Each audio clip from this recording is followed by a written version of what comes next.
You're listening to the Precision Shooting Podcast, discussing all aspects of precision and long-range rifle shooting. This episode is brought to you by STS Steel Targets, premium shooting targets and accessories. And now, over to your hosts. Well, hello and welcome to the Precision Shooting Podcast. This is episode number 5, and with me is Greg. Yeah, guys, how you going? Greg, that's all it is. It's just Greg and I here. My name's Rusty, and we've had a couple of guys who are off doing some other things tonight, so we're just the duo, and we're going to try and take you through a couple of things tonight, a few articles, and see how we go from there. So, hey, you feeling all right with this, Greg? Yeah, mate, all good. Good. All good. I'm glad you've got it under control, mate. No cuff too tough. I'll pretend I know what that means, mate, and we'll go with that. So, Greg, what have you got in front of you there, mate? What I have here is the latest. Well, it's not the latest, actually. It's one of the articles that's recently been posted by the Precision Rifle blog. Yep. And it's basically all about stocks used in the Precision Rifle series, or stocks and chassis. Mm-hmm.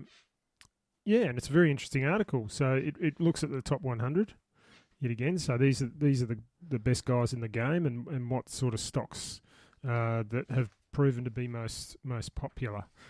Yeah, it's quite a good list. Although as we've seen for the other lists, it's fairly dominated sort of by one or two sort of players, and then it falls down from there a bit. Yeah, absolutely, and you know, it breaks it down into brands, and then when you get further into the article, it actually breaks the brands down into the different models that we use. So it's quite informative. So what are we running as the top models? Top models, Manners. Sorry, top brands.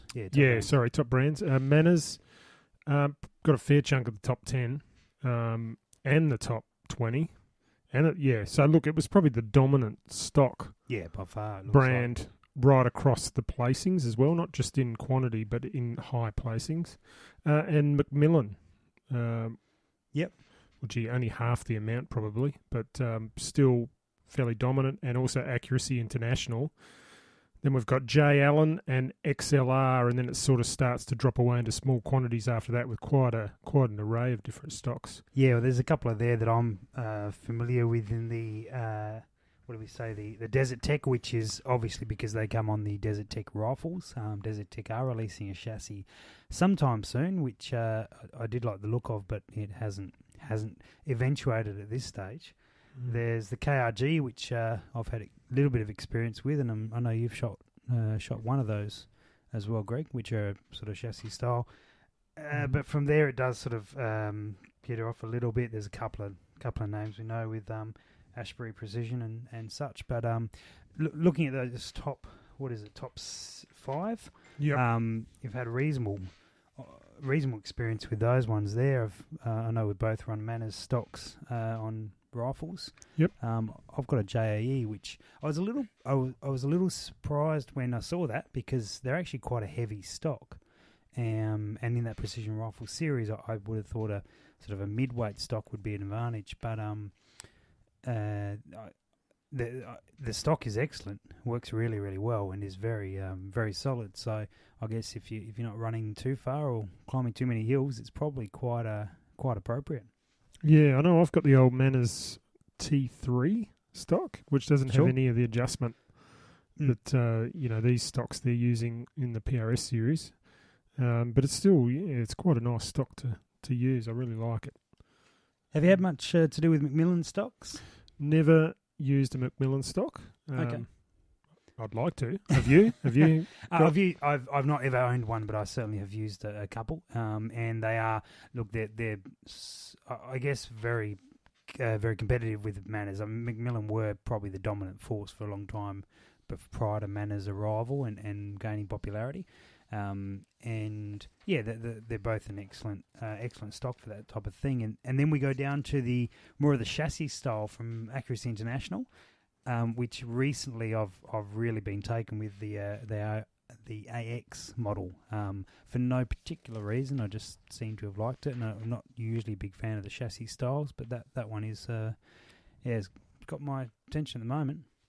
It looks good. Yeah, nice looking stocks, actually. Very nice looking stocks. Definitely love to get in behind some of these and just get it all configured up and just feel the comfort level of some of these stocks. Because I know on the Facebook site, Sam, I think you posted up the final of the PRS series. Yeah, there's a video of the finale from the PRS, and that's certainly it's about an hour long video, but it's worth a lot, isn't it? Definitely worth the watch. And when you look at it in detail, if you just take your time and really look at the detail, the way their stocks are configured and so well locked in, when they're reloading, there's just such minimal movement of their rifle. It's just, it really makes you want one of these stocks, because I know I don't have that stability and that level of just having that stock locked really well into the shoulder. Yeah, and I guess when you're working with one stock that you know really, really well, and you've spent the time to adjust it and get it all fitting what you're doing, you get them very, very solid, and you get them very comfortable, and allow you to operate really quickly. Do you like the chassis styles, or do you like them more? I don't know what to call them. More traditional, but they're not. They're sort of carbon fiberglass style. I've always been a traditional stock type of guy, and I haven't really spent a lot of time behind the chassis. So, I've had a quick go of a KRG style chassis, and it felt good. It was set up for someone else, but it still felt good. But I'd just like the idea of all those different adjustments to really tailor the feel and get it customised. Yeah, get it customised exactly how you want it. Because the big thing for me when you're shooting a rifle is that it should, the term, fit like a glove. Sure. Yeah. And the better a gun fits you, I think, the more naturally you can shoot it and well. So I think, I'd like to spend a bit more time with a chassis type setup just to see how well I can get it customised to me. Yeah, I've used a couple of. I've used one chassis extensively, which is the XLR, and it just didn't quite take me. It was excellent, shot really, really well. I had Steve in here from Precision Rifle Products last week, and he I like his chassis. I've shot them quite a bit, and they seem to be quite good. I'll probably end up getting one of those at some point, and give it a run, see how it goes, see whether I can convert myself back to that chassis style. Although, as I mentioned before, one of those AI stocks is really appealing, and which is odd because normally I don't really like that chassis style. So with the chassis style, how you see it didn't quite grab you. Can you put your finger on the reason, or is it just a personal preference thing?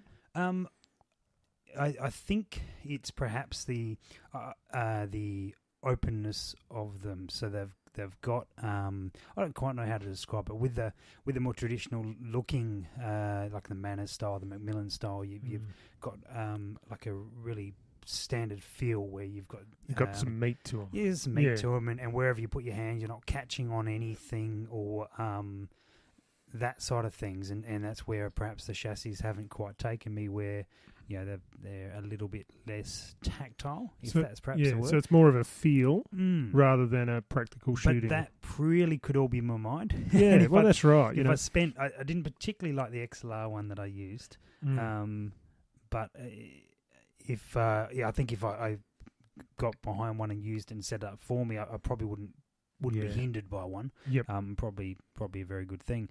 It is interesting to see that the Manners and Macmillan style certainly dominates PRS. And it's certainly more popular. But I have hunted with the guy who has that KRG you talked about before, and he's a big fan of it. And he's very good with it. He's very good with it. He is. Yeah. But it was really easy to grab and hold, and it was quite lightweight. And those sort of things, I can see a real benefit in them. Yeah, absolutely. The other thing we wanted to talk about very briefly, because it's just going to make us jealous or feel really bad, is Applied Ballistics launched the fact that they're going to do a seminar in Michigan in the US about external ballistics. And that's probably about all I really want to say, because I don't think I can really afford to go. And I think anything further really is just going to make me upset about not being able to go. It looks really good. It'd be a real treat for those interested in external ballistics, or I've read some of Brian Litz's stuff and enjoyed reading those sorts of books, you'd be like a kid in a candy shop, I think. Oh, I think absolutely, and, just taking your knowledge to the next level at the forefront of external ballistics. Real opportunities. It's a shame it's in America. Yeah, they get all the good stuff, I guess. They sometimes, do, don't they? well, not all of it. Not all of it. They are spoiled. Yeah, but and look, I certainly, if I got the chance to go, I certainly would. And so I guess encouraging anyone here in Australia that is thinking or has reason to be in the States into February next year. There's 2 days there in Michigan that perhaps would be really, really worthwhile. And it's not overly expensive. It's if you book in December, it's $400 US, and the accommodation was about $150 or something US. So it was really reasonable. And some really good key speakers. Yeah, well Brian Litz is he's the main speaker, but there was also some very good co-speakers. Well, Eric Stecker, who's the president of Burger Bullets, so he would probably be worthwhile listening to. Absolutely. And there's a couple other guys involved with Applied Ballistics, and the current captain of the US Palmer team, or the FTR team, or something along those lines. So a fairly well versed shooter. Yeah, and they were combining discussion and lectures with. Well, as far as I could read it, at actually practical demonstrations. So actually going out and shooting, probably not everyone actually individually shooting, but shooting to show these principles and ideas in effect, which it's fantastic to learn about it from a theoretical point of view, and then actually to see it in action, I think is a real benefit. So if anyone's going from Australia and wants to take heaps of photos and notes for us, let us know. And if anyone's listening from the US, and you don't go, just listen how devastated we are about not being able to go, and you're so much closer than we are. Anyway, I think we'll move on from that because it's just going to be a sore point. Anyway, Greg, we thought we'd do an episode just with the two of us tonight anyway, because we had been asked about what type of shooting we've been doing and have done and where we've come from, and we're nothing particularly special, but we're happy to share how we got into shooting and where we've ended up being here.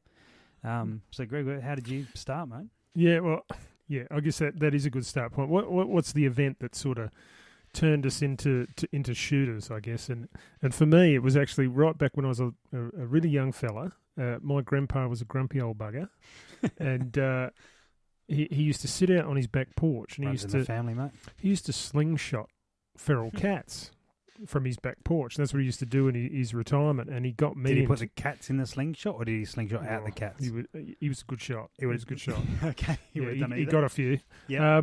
And he taught me how to use a slingshot, and from that point on, I pretty much was a hunter. I wouldn't say I was obviously I went on to shooting from that point, but I was more a hunter than a shooter. Shooter was just the I guess the cherry on the cake. Sure. But yeah, for me that really got me going, and I used to spend hours, shooting birds, and then I went into the air rifles, went into the 22s, rabbits, and I'm 41, and sort of back in my younger day, before calicivirus got released, we used to have whole hillsides full of rabbits, bunny warrens. It was fantastic for a young kid with a 22. And, I used to spend all day out on the bunny warrens, loved it, and sort of been shooting ever since. I guess what got you started, Rusty? Do you remember the event that sort of went, I could handle this? I know that I definitely was shooting from about 5 or 6 years old, somewhere around there. Not to any major extent, but we would often visit relatives on farms or friends on farms, and every time we went, it was always, well, are we gonna go for shooting? Because if not, I'm not really interested in going. Your dad was a shooter, wasn't he? Yeah, so Dad, I guess it's all Dad's fault. Yeah. He grew up in England and was in Norfolk area, and it was quite acceptable back then to have a 410 under the front seat of the car in case you saw a rabbit as you're driving along, and pull it out and shoot the rabbit, and away you went from there. He's more the shotgun discipline, isn't he? He is more, but he's more of that, that hunting style type of setup, and so I was introduced to that and got behind 22s, I guess, initially, and then we do that every time we go out, and a number of those properties I still shoot today. probably the defining moment was we went over to England. This is going back about 15 years or so, and we went over to England, and I hadn't probably shot for a little while. It'd been always a present thing, but not a front of mind thing. And we were there, and the property we were staying on, they took us shooting, and it really rekindled that sort of idea and of going out. And that was hunting. We were shooting rabbits that particular day, and I really enjoyed it, and came back and went through all the processes to get licensed and to regularly go out. And from there, it's been, I guess, a consistent, mostly around hunting initially, and then developing into being very interested in the target side, always with the basis of improving my ability to be able to hunt better. Is probably where it came from. Probably more recently, I've been happy to shoot still and that sort of stuff for its own reason. But always there's an aspect of developing, so I can hunt further and better. And I know well for me, from that early childhood stage, I guess I got into my late teenage years. We were doing a lot of shooting on farms. And I got to enjoy the semi-automatic days. So, we had a bit of fun. I had an old Mini 14 for a while and an SKK, and I had a semi-automatic shotgun. High precision stuff. Yeah. If you can't hit it, spray it. It was. We weren't very good shooters back then. We didn't understand ballistics. We were just out there shooting rabbits and shooting foxes, not at extreme ranges or anything. Probably the big defining moment for me, I joined the army at 17. And, got taught, and I'm sure there's plenty of listeners out there that have served, got taught, the good old marksmanship principles and started to really understand how to shoot properly. Sure. With some level of technique and discipline. So I did a lot of shooting in the army. I was never a sniper or anything like that. I just did, the typical, Steyr. Well, I had some SLR time, but typical sort of 100, 200, 300 metre shooting in different positions. Yes. And it was probably not until, in parallel with that, I was doing a lot of hunting in northeast Victoria. Sure, yep. And doing a lot of, chasing deer around, a lot of goats, shot a lot of goats. But I was primarily a stalker shooter. So close range. Yeah, stalk in close, and then shoot. So no real shooting skill required. It was all about the stalk for me. Yeah, and that's where the skill and the art forms. Yeah, and then I got out of the army then. I got out of the army in 15 years later, and just hung around for a while. Yeah, hung around for a while. Yeah, so I shot in lots of different states and hunted in lots of different states. I really like northeast Victoria. I'd love to go back there and hunt again, but. Are you trying to drop hints for an invite, are you? Yeah, invites. Put them up on Facebook. I'll be there with bells on. Nice. For any of those guys in Victoria, Corryong was the main area I used to hit a lot, just around Corryong. But when I got out, that's when I come back to South Australia. South Australia is very much open farmland style shooting. There's not so much of that. There still is, but there's not so much of that stalking, is there? Yeah, so forests and for me, I met all you guys. I met Sam and started to do a lot more farm, open sort of what do you call it? Yeah, sort of more flatland shooting. Yeah, sort of flatland shooting, and it's like, well, I need to extend my reach because these foxes sitting at 400 laughing at me. Yeah, they don't want to come any closer. Yeah, and they don't want to come any closer. I want to knock these buggers over. So that's where I really started. That was about 2005, 8. I really started to look at ballistics and understanding how to reach out, and so that's sort of my progression. Sure. How about yourself, Sam? Yeah, I guess I was shooting with some particular guys, and we got into it more seriously very quickly, and I started working at a gun shop, and we would go out. I remember distinctly one property we were using. We'd go out and we would see about 30 rabbits in a night, and we would be wrapped because we'd shoot 3 or 4 of them, and that was sensational. And over the period of a year or 2 years, a fairly concentrated sort of improvement, we'd go out and we'd see 30 rabbits in a night and shoot 30 rabbits in a night.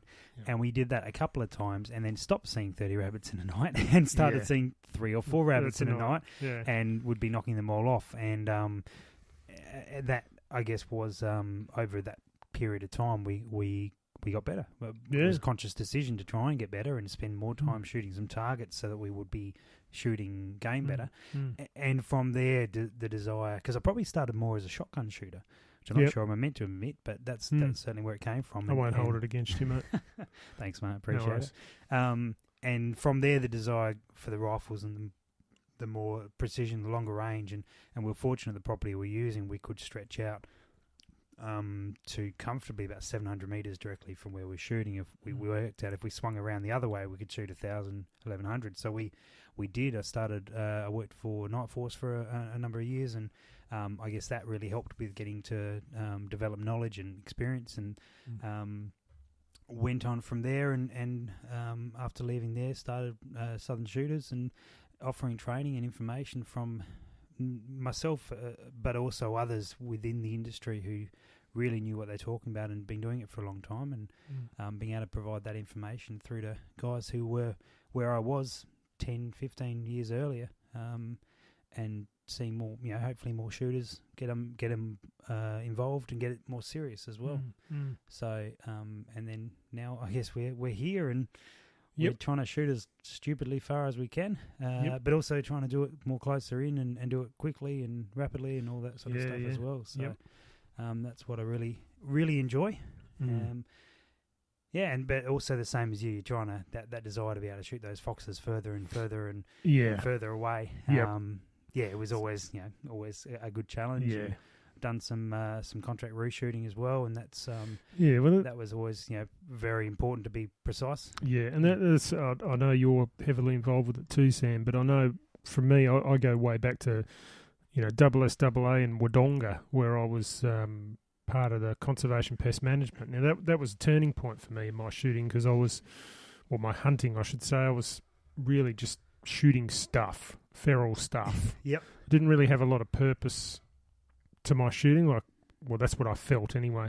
When I got involved conservation pest management and started working with rangers and working in national parks to help, the vertebrate pest management side of things, helping the rangers sort that side of things out, gave me a lot of purpose around my hunting. So, I got pretty heavily involved in that. And I know these days both myself and Sam, we're both, registered vertebrate pest controllers. So, we sort of do that stuff on the side as well. So try and help landowners and land managers manage, the feral numbers, just to get the balance right, so to speak. So absolutely. What's less cool about that side of things, although, from this podcast side of things, it also involves trapping and baiting and a few other things as well. So it's actually quite a well-rounded thing. But anyway, we'll pretend it's just shooting, just for the sake of this podcast. Yeah, that's true. There's a lot of different components to that, isn't there? Yep. But that aside, what equipment are you running now, Greg? Okay, so I've got, as you probably all know by now, I've got the Remy 700 short action 308, which is basically my project gun at the moment. Yeah, that's the one under changes. That's the one under podcast scrutiny. So that'll change to a 6mm soon enough. What else have I got in the cabinet? I've got. Is there any updates on that? Well, I've got the barrel sitting there. Yep. The barrel sitting on my desk, and that's where we're up to at the moment. Yeah, I really want to sort out my mag system. Okay. I really want to know how much overall length I've got, so I can just get that barrel cut. Yep. That barrel throat cut right. Appropriately. Sure. Yeah, appropriately to maximise my use of overall length. And have you got a scope at the moment, or you? Yeah, I've got the XRS, Bushnell XRS. Good choice. Yep. So I'm pretty happy with that. So that's where that one's at. Sort of in lieu at the moment. Mm-hmm. It's shooting okay with 308, but it's just not where I want to be. Yep. So I'll sort that one out. Yep. I've got an old 22. Everyone's got an old 22. A have-to requirement. It doesn't even have a scope on it. That's my trap gun, actually. I just use it for popping foxes when I get them in a trap. I thought you were shooting clays with it. Yeah. My bad. Offhand from the hip. What else have I got in there? I've got a Tikka, Tikka 223. Yep. Varmint. You've had that for quite a while now, Oh, haven't yeah, you? I've had that for a number of years, and gee, it's a good gun. I really feel I can thread the needle with that thing. I've shot a lot of foxes with it. Really, really good gun. Managed to work up a really good load for that. Love it. Nice.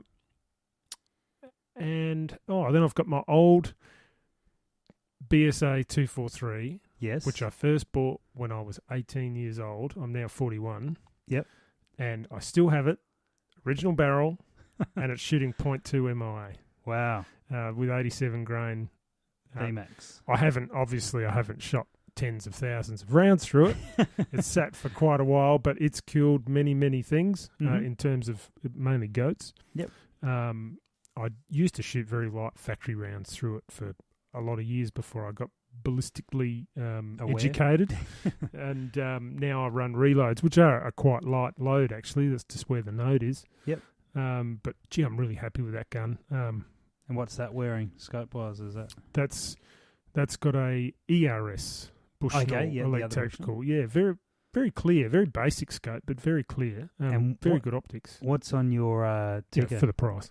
The Tikka at the moment, it's got a hand-me-down. It's got a very old Bushnell Elite Tactical, which is obsolete. So I'm a bit of a Bushnell Elite Tactical fanboy. It seems that way, mate. Just mainly because the price range for what you get, sort of good bang for buck. Yeah, good value for money. Yeah, sure. I would like to buy better scopes than that, but for my pocket, they're just smack on. But the one I've got for the 223 is quite an old scope, but it's not great compared to the ERS and XRS, but it'll do. It'll do for now. Yeah, it's functional, very functional. Just blacks out a bit in low light. Yeah. Under a bit of zoom, but the other two are quite good.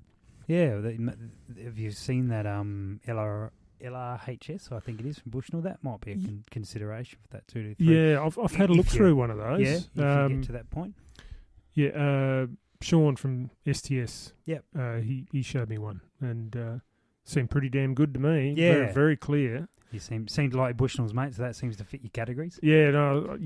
If it's Bushnell, it's good. No, I'm not sure I agree with that statement to its full extent. Yeah, but the elite tactical stuff does certainly do very well. They definitely lift the bar.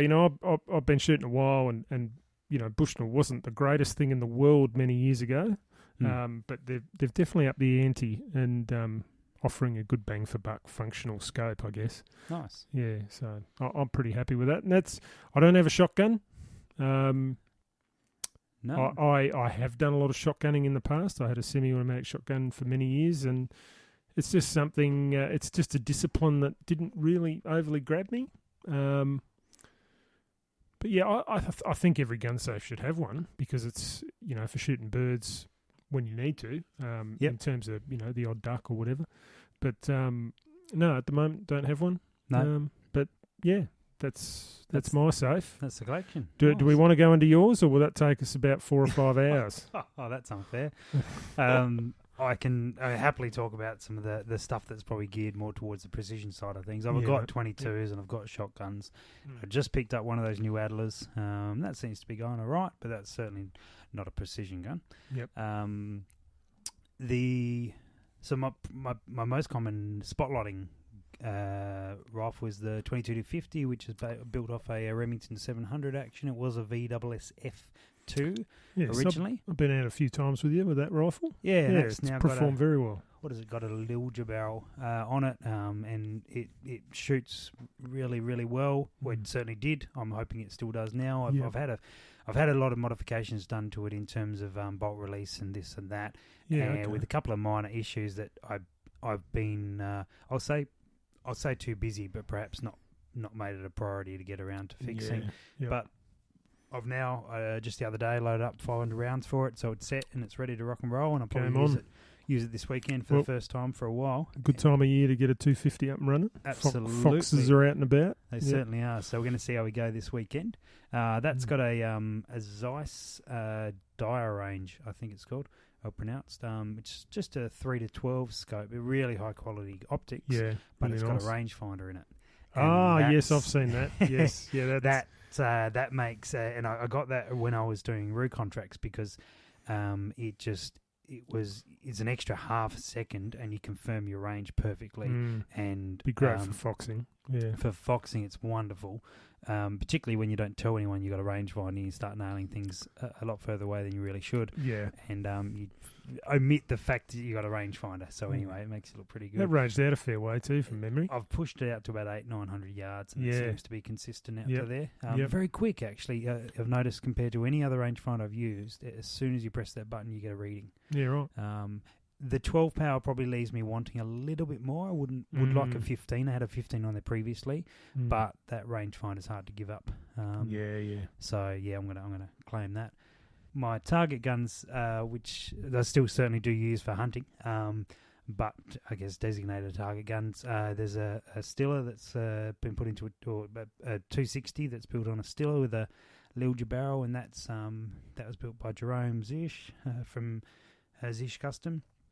And that's performed really, really well, running a 140 Burger, and that's got a scope that is shared between a couple of guns, which is the Carl's 624i. So when you say you're sharing, are you running like quick release? Yeah, so that's got a LaRue mount on it, which I can pull on and off quite comfortably, and it seems to return to zero really, really well. Yeah, right. Yeah. Always curious about those. So not too bad. I'm happy with it. Yeah, I haven't done it. I'll be honest, I haven't done a huge amount of swapping, changing back and forth. But the amount I have done, it's not been a massive hindrance. I just haven't been able to afford to stack more scopes. I guess I've probably bought too many guns, perhaps. And so that's there's that one. Then I've got a very similar setup in a 308. Which perhaps has died off in use since I've got the 260, to be fair. But that often will take that Kales on it and put it across. There's a 22 BR built on a Stiller as well. How are you finding the 22 BR? That's a sensational little round, running 69 grain. What's that similar to ballistically? Probably closest to a 22 to 50. Oh, really? That flat? I would suspect. Yeah, perhaps a little bit quicker.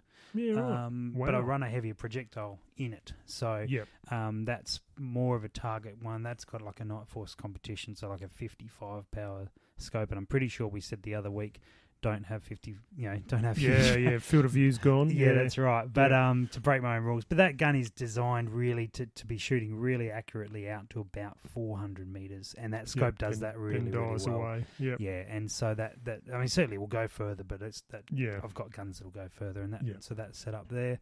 And so I'm really, really happy with that one. It's got a massive truck axle on it for a barrel, but it's only because it's half price, so I picked it up really cheap. So I'm not really going to complain about the profile on it. It's a bit big, like the gun's in a GRS stock, and so the gun's a bit big to hunt with. With those truck axles, the truck axle, how's that grouping? Groups really well. Yeah, you'd think so, with the rigidity and... Yeah, it's that gun group's great. Nick from Ignition Custom built that gun, and I got that. The accuracy out of that is very very consistent and really good. Yeah, with those 69 TMKs, sorry, the tipped Match Kings. I was running SMKs and changed over when they came out with the TMKs and haven't looked back. Yeah, right. Lovely. What else have we got? The bigger stuff, I guess, the 300 Win Mag, which is actually just a Remington SBS 700 SBS long range. Yep. That's in the JE stock at the moment, the J Allen stock. That's shooting well, 230 grain burgers. That barrel has been dropped back to a 20-inch, I guess, to make it smaller, lighter, and a little bit more rigid. It's very accurate, and it still will push out to 1200 so far. No problems. I haven't pushed it further with the smaller barrel yet, but built for a purpose, and it seems to perform well. Then a 338 Lapua, which is again a Remington originally, but I think the action's the only thing left that's original, with Krieger on it, and that's got a that between that and the 300 Win Mag shares a Bushnell XRS. Funny enough, same as you, but with the Horace reticle. Yeah, and I think that's probably all the guns that are relevant to the discussion. We've got all the other bits and pieces, plus some of the Southern Shooters guns are in my safe. So, but they're good fun. They keep me entertained. And there's a few projects that are in the line, and we talked about me doing 6 Creedmoor, which is going to be a while away. That'll be interesting though. I'm really keen to see how that one Well, you know, I've ordered... shakes out against a 6x47. No, it's not a direct comparison, but it'd just be interesting to see how you go compared to how I go. Yeah. Should be good fun, but that's going to be going to be a good year away, I suspect. Fair enough. 18 months, because I've got plenty of other guns that I need to. Well, most of them are pretty honed in. I've got loads for all of them. They shoot really well, and then we're just trying to see how far and how quick we can shoot. Yep. So, yep. Yeah. Very good. So that's the self-indulgent part of the self-indulgent podcast. Talking about our experience and what we're running and that sort of stuff. And I'm sure we're going to put Andrew through the paces as well, and Dan, when he jumps on board, we'll ask them the same questions and get their experiences and stuff. And there's probably heaps more we could talk about what we've done and stuff, but there's only so much time. Yeah, Greg, anything else you wanted to bring up or ask or that sort of stuff? No, I don't think I've got anything else. No, Sam, unless you got something, mate. No, I think that for this week we're down a couple of guys, so we're down. We usually run as 3. So we've just talked about ourselves basically for half an hour. Yeah. So if anyone's still listening, yeah, thanks for listening. And we will be back in next week. We actually have Daryl from Me Platform Services. And he knows his stuff really a lot about projectiles, but he does a few other things as well. And I'm really interested in speaking with him about what he's up to. And then I guess a week after that we'll be back on deck with a full crew and talking about guns again. I think we postponed a bit of a discussion about barrels that we wanted to do, so that will be a topic of choice, plus whatever the Precision Rifle blog has come out with. I'm sure we'll mention that. Yeah, we've got a few there we've got to catch up on. And let's never mention the Applied Ballistics Seminar again. No. Unless it turns out one of us can go, and then we'll talk about it non-stop. Yes, that'd be good. But if someone is actually going and you're willing to get back to us with some feedback and information about how it is, please get in touch, because we'd love to hear about it. That'd be wonderful, yeah. Excellent. Well, thanks, Greg, for coming in. No worries. Thanks for listening, guys, and thanks to STS for sponsoring this show. Cheers. Catch you again. Cheers. See ya. Thanks for listening to the Precision Shooting Podcast. To continue the discussion, check out our Facebook page. And for more information, head to our website, www.precisionshootingpodcast.com.au. This episode was brought to you by STS Steel Targets, premium shooting targets and accessories.